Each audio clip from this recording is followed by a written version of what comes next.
i-review natin today is Crown Royal Canadian Whiskey. Bali, ito mga nire-review ko mga hindi ko pa natitikman na. So, malalaman natin today kung anong lasa niya. I think 3 versions. So, yung isa is neat, meaning straight from the bottle. So, meaning walang yellow. So, yung on the rocks, yun yung may yellow. Tapos yung twist, yun naman yung may lemon peel.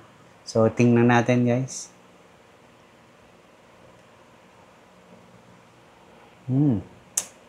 Mas mas smooth. Kaysa dun sa huli kong ni-review yung kasama ram. Ito grabe smooth. Hindi siya yung sobrang tapang. Tapos hindi siya yung talagang gumuguhit ng todo. And at the same time, masarap siya. So guys, ang next natin ay yung twist. So meaning may lemon peel. Gagawin ko, squeeze ko lang siya. Punas dito. Yan, punas lang natin sa ulo. Yan.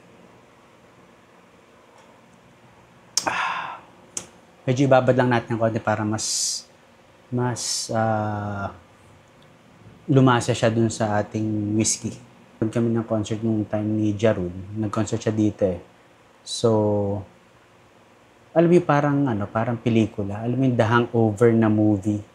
Nangyari sa akin yun. Yung tipong pagkagising mo, hindi mo alam kung nasaan kang bahay. Sobrang nakakatawa paggising ko. Sabi ko, anong bahay to? So, akala ko, dinala ko ng babae sa bahay nila. Hindi, joke lang. Pagkagising ko lang, nagulat ako. Sabi ko, nasaan bahay ako? Yung pala, dahil nga hindi na ako nakatulog ako after kumalasing.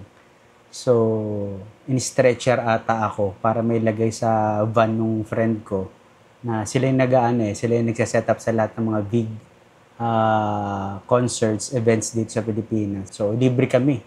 So, VIP table pa worth 60,000. So, habang umiinom kami ng ng beer, meron kami umiikot na patron. As alam ko may double black pa, tapos may cocktails pa, tapos ang daming pulutan. Kala nila hindi ako lasing, pero nung umupo daw ako, doon nagsimula lahat na hindi na ako, nalasing na ako. So, ayun lang. Nakwento ko lang guys, bago tayo uminom to para mababad lang natin yung lemon peel. So, ayan na guys, inumin natin. Wow. Parang, yung alak kasi itong Canadian whiskey, medyo may pagka-sweet siya. So, nung nilagyan ng lemon peel, parang mas nag-sweet pa siya. At the same time, yung lasa ng lemon, mas nagpasarap sa kanya, ganun. Okay guys, so ito na yung twist on the rocks. So, yan.